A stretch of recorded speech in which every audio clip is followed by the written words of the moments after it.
Looking back now, it's hard to believe how blind I was to everything that was happening right in front of me. My name is Walker, and for the past 10 years, I was married to Aria, the woman I thought I'd spend the rest of my life with. We weren't perfect, no marriage is, but I genuinely believed we had a good thing going. I'm a software engineer, the kind of guy who thrives on routine and structure, while Aria manages a boutique, bringing her natural creativity and charm to her work. Our personalities balanced each other out, at least, that's what I thought. We didn't come from money, so when we got married, we made a pact, shared finances, full transparency. We set financial goals together, created budgets, and tracked every dollar. I handled most of the logistics, spreadsheets, savings plans, that sort of thing, while Aria focused on the day-to-day purchases. Sure, we argued about money sometimes. Aria had a penchant for impulse buys, nothing too extravagant, just the occasional dress or a splurge on skincare products. It annoyed me at times, but I figured it was harmless. After all, we were partners. But it turns out, trust isn't always enough. The cracks in our marriage began subtly, like hairline fractures in a foundation you don't notice until it's too late. Aria's schedule at the boutique had always been unpredictable, with late evenings and weekend shifts during busy seasons. I never questioned it. Retail can be demanding, and I respected how hard she worked. In hindsight, I can see that her late nights started becoming more frequent about a year ago. She'd text me that she had inventory to sort or a last-minute meeting with suppliers, and I'd shrug it off. It was just part of her job, or so I thought. I didn't suspect anything until the receipts started showing up. At first, it was small things. A charge from a restaurant I didn't recognize, a receipt for a spa treatment that seemed out of character. Aria was always meticulous about her spending, so it seemed odd that these expenses didn't come up in our usual budget discussions. Still, I told myself there was probably a reasonable explanation. But as time went on, the receipts kept piling up. They weren't frequent, but they were unusual. Luxurious. Out of step with the Aria I thought I knew. I ignored it for as long as I could, convincing myself that I was overthinking things. After all, we'd been married for a decade. We had built a life together. Why would she keep secrets from me? I couldn't have known then that those seemingly innocent receipts would lead me down a path I never thought I'd have to walk, a path that would unravel everything I thought I knew about my wife and our marriage. The first time I stumbled upon one of the strange receipts, it was completely by accident. I was tidying up the kitchen counter one Saturday morning when I found it tucked under a pile of unopened mail. A charge from a high-end restaurant downtown caught my eye, an expensive meal at a place neither of us had ever mentioned visiting. It didn't make sense. Aria and I rarely went out for fancy dinners, preferring takeout or casual spots when we did treat ourselves. I picked up the receipt and turned it over, trying to jog my memory. Had she mentioned a work dinner? Aria, I called, trying to keep my tone casual, what's this receipt for bricks? Did you go out with someone from work? She appeared in the doorway, sipping her morning coffee, and glanced at the paper in my hand. Her reaction was quick, almost too quick. Oh, that, she said, brushing it off with a wave of her hand. It was a client dinner. You know, one of those last-minute things my boss asks me to handle. I nodded, accepting the explanation at face value. It wasn't unusual for her to network with boutique clients or suppliers. Still, something about her tone gave me pause. It wasn't just the receipt, though. Over the next few weeks, other small things started to stand out. Aria began dressing up more for her so-called work dinners, wearing outfits that felt more like date night material than business casual. She also seemed to be on her phone constantly, texting or scrolling late into the night. One evening, she came home smelling of a new perfume I didn't recognize. That's nice, I said, gesturing to her. What's the occasion? She smiled, but it didn't quite reach her eyes. Just a free sample from work, she said quickly. The perks of running a boutique. Again, I let it go. Then came the spa receipt. It was lying on the passenger seat of her car when I borrowed it to pick up some groceries. A luxury spa package, massages, facials, the works, far beyond anything she'd mentioned in passing. Aria enjoyed the occasional self-care splurge, but this was different. When I asked her about it later, she laughed it off.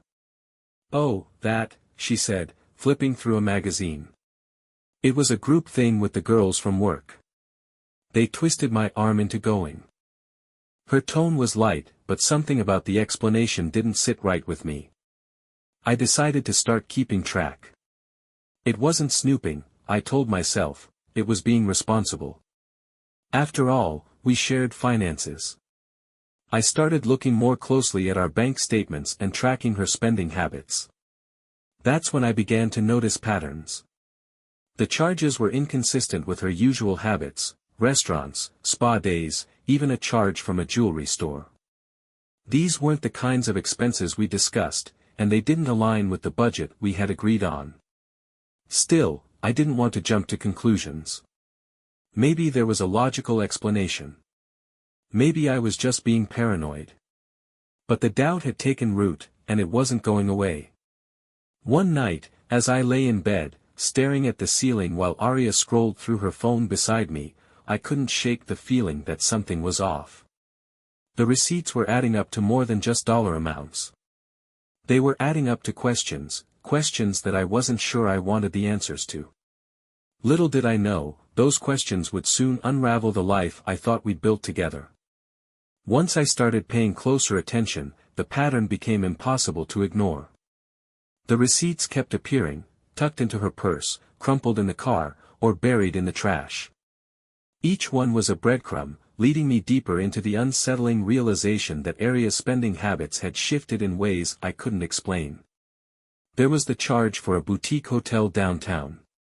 At first, I thought it might have been for work, a meeting space or a vendor-related event, but the date and time didn't align with anything she had mentioned.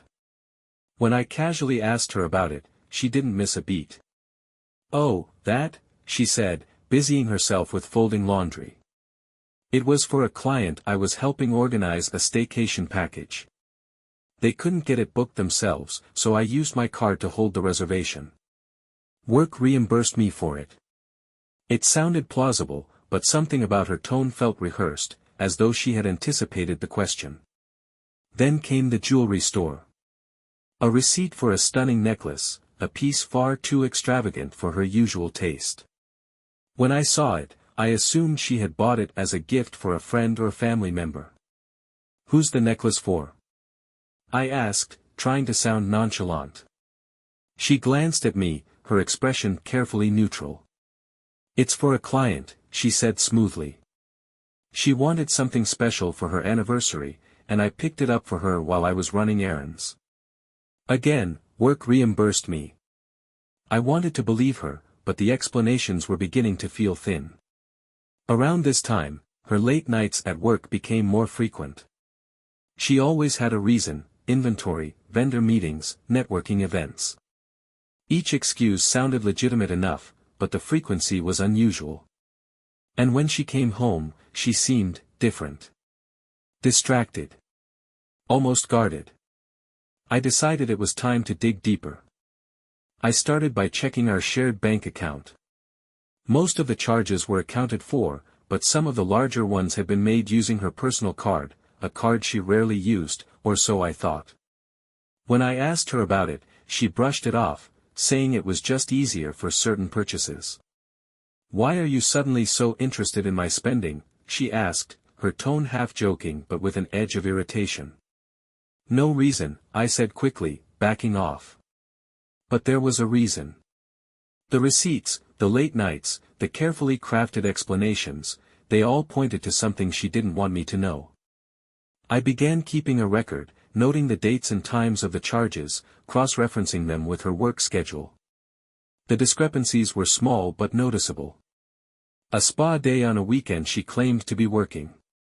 A restaurant receipt from a day she said she was at a client meeting. One night, after Aria had fallen asleep, I opened her phone. I knew it was a breach of trust, but at this point, my own trust was hanging by a thread. Her texts were innocuous, nothing out of the ordinary. But when I checked her email, my heart sank. A confirmation for a hotel reservation, made just 2 weeks earlier, under her name. The dates matched one of her late nights at work. I stared at the screen, my stomach churning. I wanted to confront her right then and there, but I needed more. I needed to be sure. Over the next few days, I kept a close eye on her behavior. She was careful, but not careful enough. I noticed her checking her phone more often, her conversations punctuated by quick, hushed tones when she thought I wasn't listening. And then there were the small signs, a faint trace of cologne on her jacket, a new shade of lipstick she hadn't worn before, the way she seemed to avoid making eye contact when I asked about her day. The pieces were falling into place, and the picture they formed was one I didn't want to see. The strange receipts weren't just anomalies. They were evidence that the life I thought we shared wasn't as honest as I believed. By the time I pieced everything together, the strange receipts were no longer just peculiar anomalies, they were a trail of breadcrumbs leading straight to a hidden part of Aria's life. It all came to a head one night when Aria claimed she had a networking event at a downtown hotel. I nodded, pretending to believe her, but my mind was already racing with plans.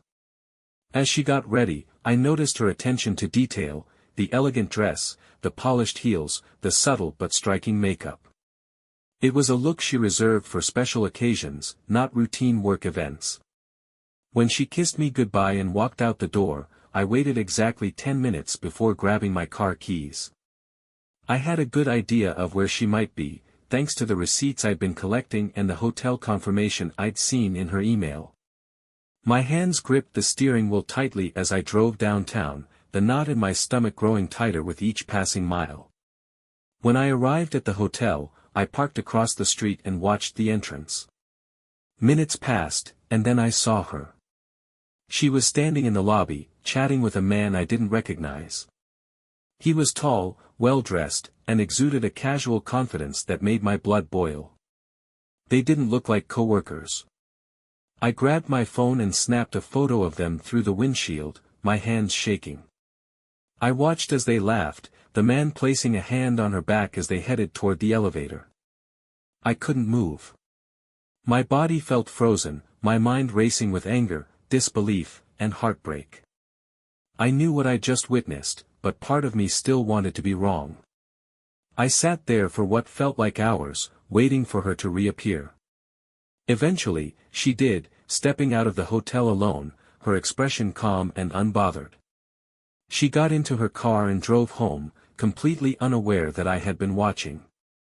When I got home later, I found her sitting on the couch, scrolling through her phone like nothing had happened. She looked up and smiled. "How was the event?" I asked, trying to keep my voice steady. "Good," she said with a yawn. "Just the usual networking stuff." I nodded, the photo I had taken still burning a hole in my pocket. That night, as I lay in bed, I couldn't sleep. The image of Aria and that man kept playing in my mind, over and over. I knew I had to confront her, but I needed more than a blurry photo and a handful of receipts. The next day, I dug deeper. I accessed her credit card statements again, this time focusing on charges around the dates she'd claimed to be at work or networking events. Sure enough, there were more hotel charges, restaurant bills, and even a purchase for flowers, something I never received. It was undeniable now. The strange receipts weren't just a coincidence. They were proof of a life Aria had been hiding from me, one that didn't include the marriage we had built together. That evening, as we sat down for dinner, I could barely look at her. She talked about her day, laughing at something one of her coworkers had said, completely unaware of the storm brewing inside me. I didn't say anything yet. Not because I didn't want to, but because I needed to be absolutely certain. This wasn't just about uncovering the truth, it was about preparing for the confrontation that would change everything. The house was unusually quiet that evening. Aria was in the living room, scrolling through her phone as the TV hummed softly in the background. I stood in the kitchen, staring at the stack of evidence I'd gathered, the receipts, the credit card statements, and the photo I'd taken at the hotel. My heart was racing, my palms damp with sweat. This was it. The moment I had been dreading. I walked into the living room and stood in front of her, holding the papers in my hand. She looked up, her expression shifting from curiosity to concern as she noticed the tension on my face. "Walker?" she asked hesitantly. "What's wrong?" I didn't answer right away. Instead, I dropped the stack of papers onto the coffee table in front of her. The receipts, the photo, and the printed emails spilled out, their weight heavier than I could have anticipated. "What's this?" she asked, her voice laced with confusion as she picked up one of the receipts. "You tell me," I said, my voice cold and steady. "Those are from the last few months. Hotel stays, restaurant bills, jewelry, things I didn't know about. Things you never mentioned." She stared at the papers, her face draining of color. "Walker, this isn't what it looks like." "Isn't it?" I interrupted, my voice rising. I pointed to the photo I'd taken of her and the man in the hotel lobby. "Because that looks pretty clear to me." She froze, her hands trembling as she stared at the image. For a moment, she didn't say anything, and I could see the wheels turning in her head as she tried to come up with an explanation. "Walker, I can explain," she said finally, her voice shaky. "It's not what you think." "Then tell me," I snapped. "Explain the late nights. Explain the receipts. Explain him." She opened her mouth to speak but faltered, the words caught in her throat. I could see the panic in her eyes, the realization that she couldn't talk her way out of this. Finally, she let out a shaky breath and said, "It's not serious. It's just, something that happened. I didn't mean for it to go this far."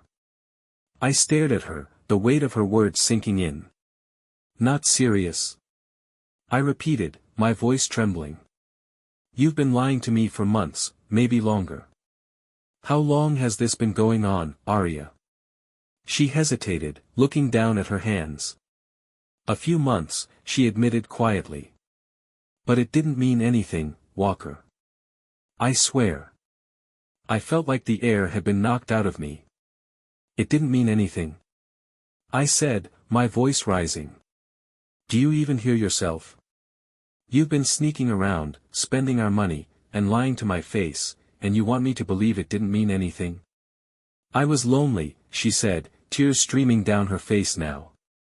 "You're always so focused on work, and I felt invisible. I made a mistake. I know I did. But please, Walker, it doesn't have to end like this." I shook my head, the anger bubbling up inside me. "You don't get to decide how this ends, Aria. You already made your choice." Her sobs filled the room, but I couldn't bring myself to comfort her. The woman sitting in front of me wasn't the woman I thought I'd married. She was someone I didn't recognize, someone who had betrayed everything we had built together. "I need time to think," I said finally, my voice hollow. "Don't expect things to go back to normal. They never will." I turned and walked away, leaving her crying on the couch.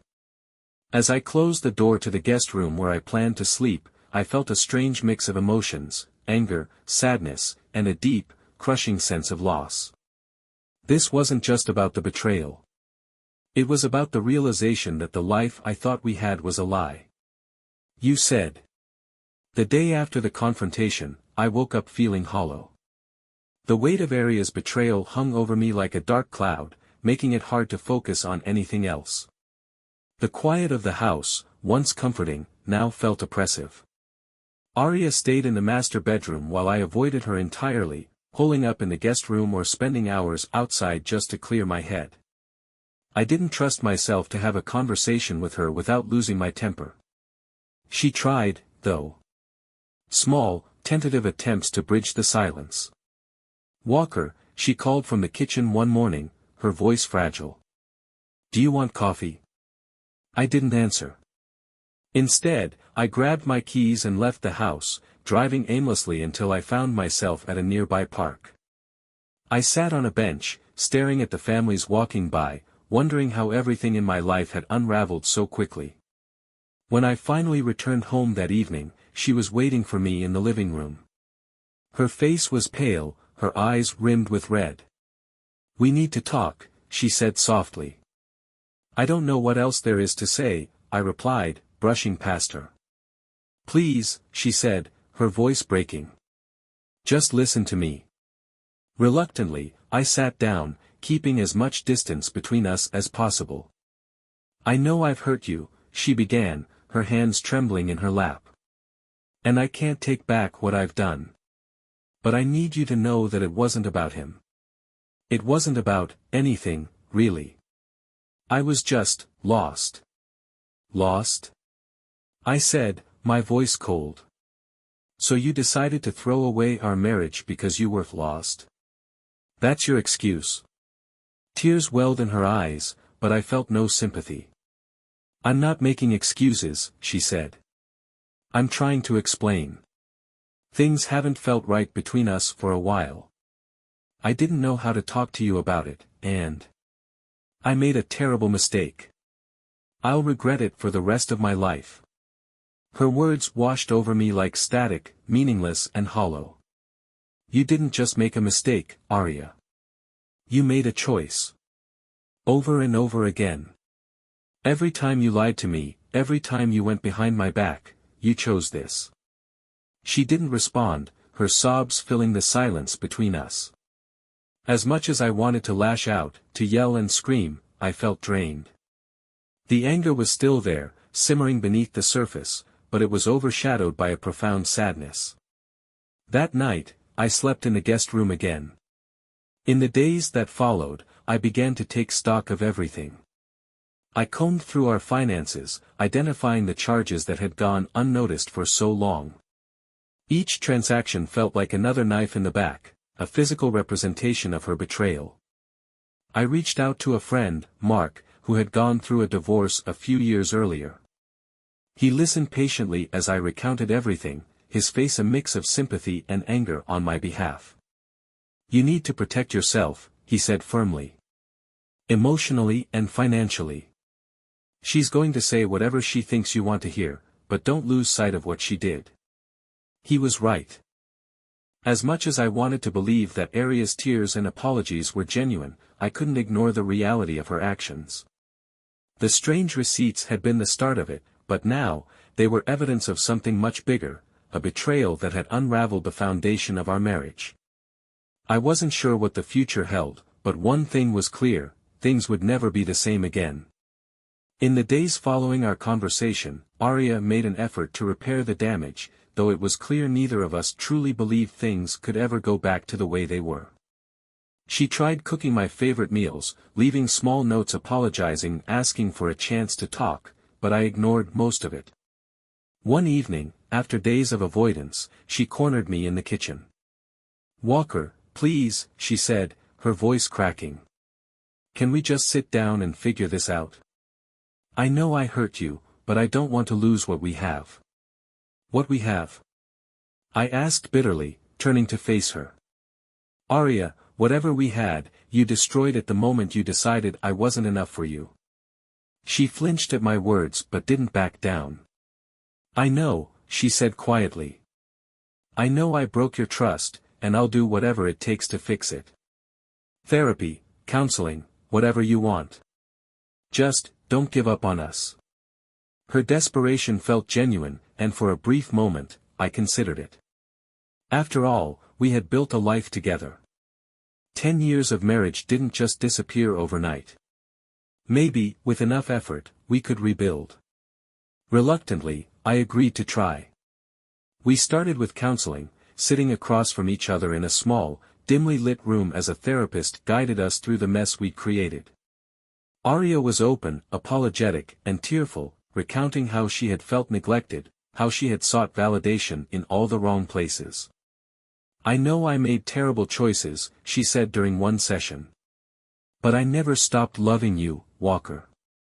I I didn't know how to handle what I was feeling. Her words were hard to hear, and even harder to believe. I wanted to trust her, to believe that she was committed to making things right, but the image of her and that man in the hotel lobby lingered in my mind. I tried, though. I really did.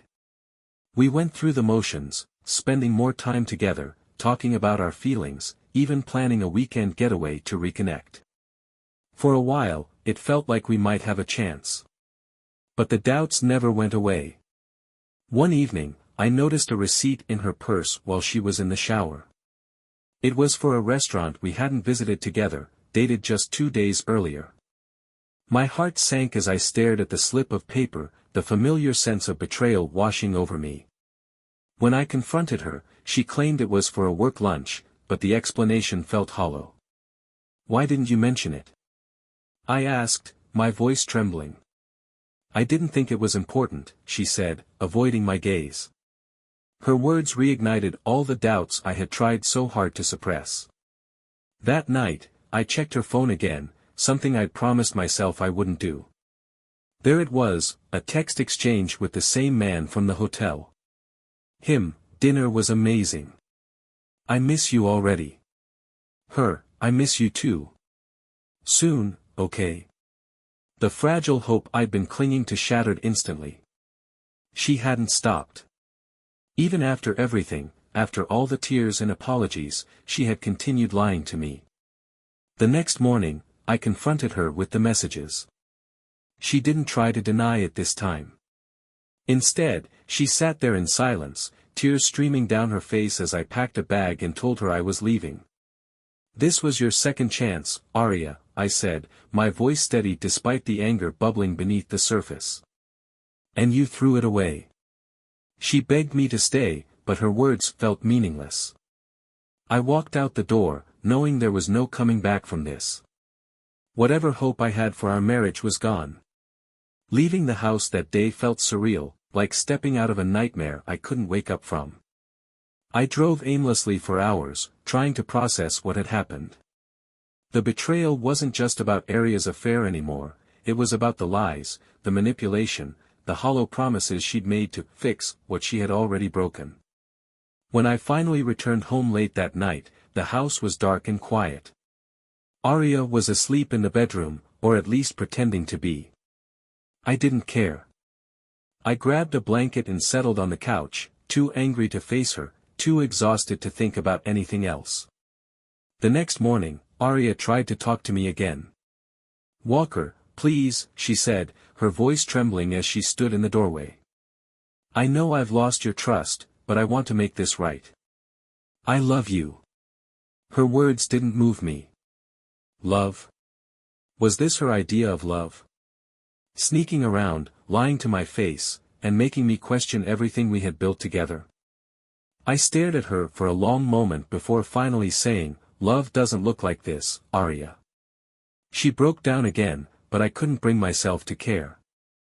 Her tears felt performative, another attempt to manipulate me into staying. I had already given her a second chance, and she had squandered it. Over the next few days, I began taking steps to protect myself. I reached out to my attorney, explained the situation, and started the process of filing for divorce. I knew it was the only way forward, but it didn't make the decision any less painful. Aria, however, didn't take it well. "You're really going to throw everything away?" she asked one evening, her voice sharp and bitter. "I'm not the one who threw it away," I shot back. "You did that the moment you decided I wasn't enough for you." Her face hardened, and for the first time, I saw a side of her I hadn't seen before, a cold, calculating side that didn't care about the damage she had caused. "If that's how you want to play it," she said quietly, "then fine." I should have known she wouldn't let me go easily. Within days, I started receiving calls from mutual friends, asking me about things Aria had said. She was spinning a new narrative, painting me as controlling, neglectful, and emotionally unavailable. She told them that her affair was a symptom of a broken marriage, not the cause. Some friends believed her. Others didn't. The ones who sided with me were outraged, cutting ties with her entirely. But the damage was done. The whispers followed me everywhere, and I could feel the judgment in the way people looked at me. To make matters worse, Aria went after our finances during the divorce proceedings. She demanded half of everything, claiming she had contributed just as much to our life together. It didn't matter that she had lied, cheated, and betrayed me. Legally, she was entitled to a significant portion of our shared assets. The court battles were draining, both emotionally and financially. Each hearing felt like another wound, another reminder of how far we had fallen. Aria's lawyer was ruthless, using every tactic possible to make me look like the villain. By the time the divorce was finalized, I was left with far less than I had started with. Aria walked away with a sizable settlement in the house, while I was forced to find a smaller place to start over. She may have won the battle, but it came at a cost. Her reputation among our social circle was in tatters, and the non-profit she managed began losing donors as word of the affair spread. For both of us, the fallout was devastating. But for me, the damage wasn't just financial, it was personal. The betrayal had taken something from me that I wasn't sure I'd ever get back. The divorce left me with little more than the essentials. I moved into a small apartment on the edge of town, surrounded by boxes of belongings that felt more like remnants of another life. The silence of the new space was deafening, a constant reminder of the home I had lost. Aria, despite her financial victory, didn't fare much better. Word of her affair and the divorce spread through our social circle and her workplace. Friends who once admired her began to distance themselves, and donors at her nonprofit pulled their support. The organization, which she had spent years building, struggled to stay afloat. She brought it on herself, Mark said when I shared the updates over a rare night out. People see through her, Walker. You don't need to worry about her anymore. I wanted to believe him, but it wasn't that simple. No matter how much she had hurt me, there was still a part of me that felt the weight of our shared history. Adapting to life on my own was harder than I expected. The betrayal had left scars that ran deep, and I struggled to trust anyone, friends, co-workers, even myself. I spent most of my time working late or throwing myself into hobbies, trying to fill the void that Aria's absence had left behind. One day, while going through old boxes, I came across our wedding album.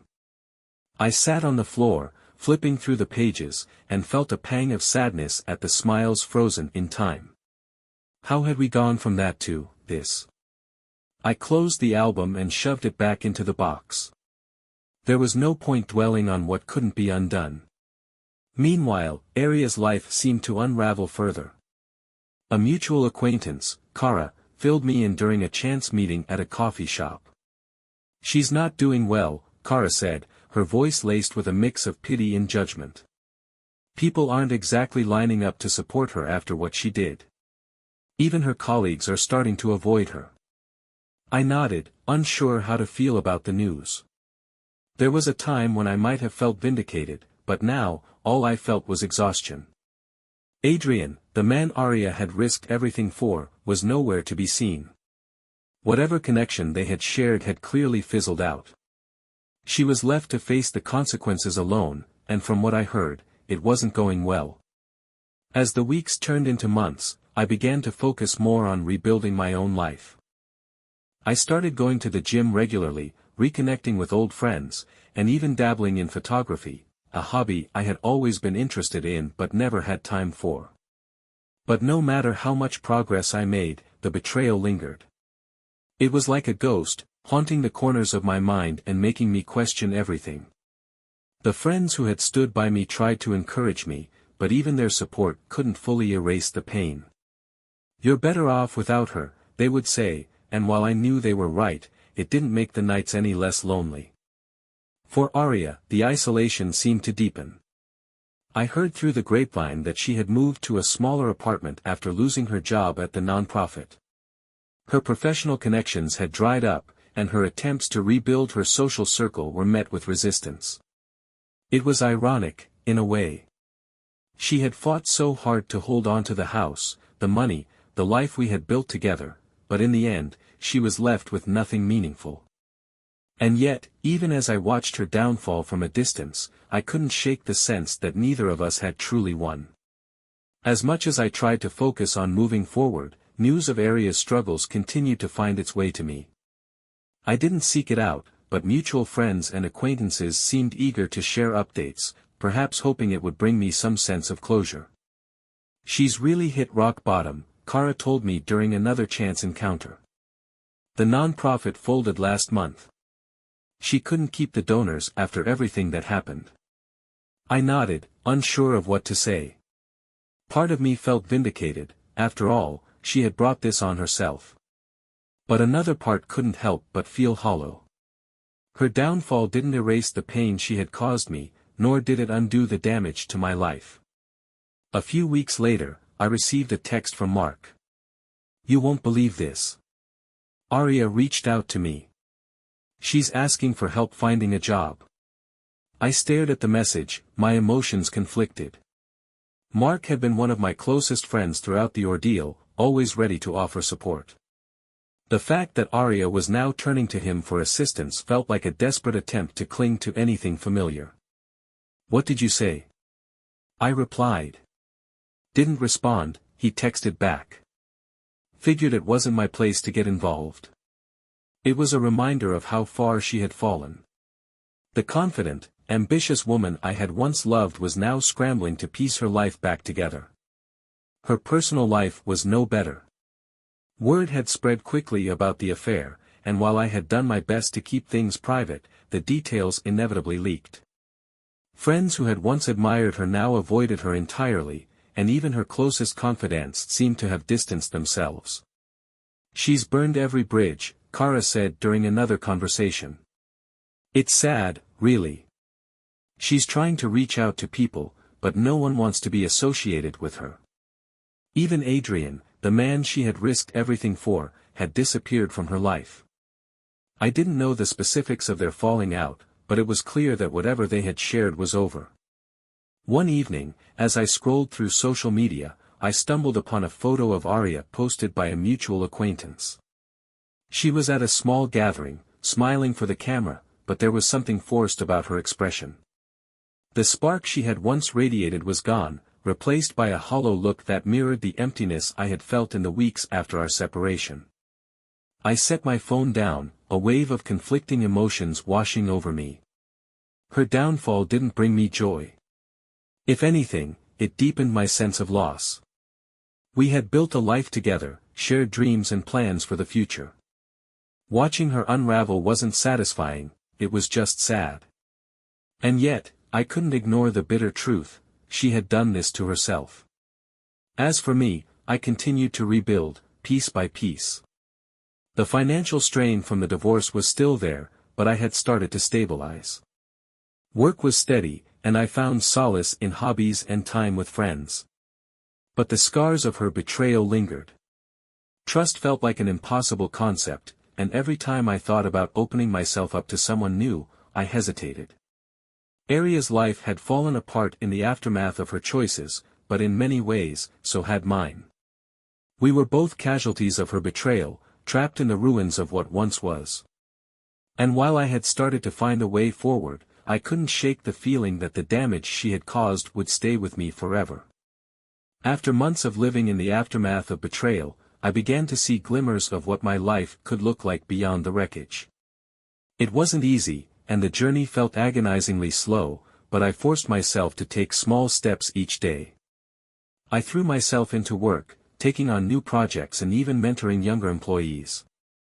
It wasn't just about staying busy, it was about rediscovering a sense of purpose. Slowly but surely, my career became a source of stability, something I could rely on when everything else had fallen apart. Outside of work, I leaned heavily on my friends, especially Mark. He had been a constant source of support, always ready with a listening ear or a much-needed distraction. "You're doing better than you think," he said one evening over drinks. "Am I?" I replied, swirling the amber liquid in my glass. "You are," he insisted. "You're still standing. That's more than some people could say after everything you've been through." I nodded, unsure if I believed him, but his words stayed with me. To take my mind off the past, I started exploring new hobbies. Photography became a surprising outlet, a way to see the world through a different lens, literally and figuratively. I spent weekends wandering the city, capturing candid moments and finding beauty in places I'd never noticed before. It wasn't a cure, but it helped. I also reconnected with old friends I hadn't seen in years. They welcomed me back into their lives without judgment, offering laughter and a sense of normalcy that I hadn't realized I'd been missing. Meanwhile, Aria's life continued to spiral downward.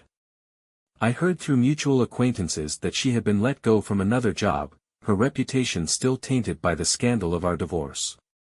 She had moved into a smaller apartment, far from the upscale neighborhood we had once called home. Her attempts to rebuild her life seemed to falter at every turn.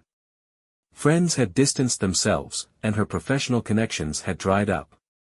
Even Adrian, the man she had risked everything for, was long gone. For a while, I tried not to think about her at all. But one afternoon, I received an unexpected email from her. Subject: I'm sorry. Walker.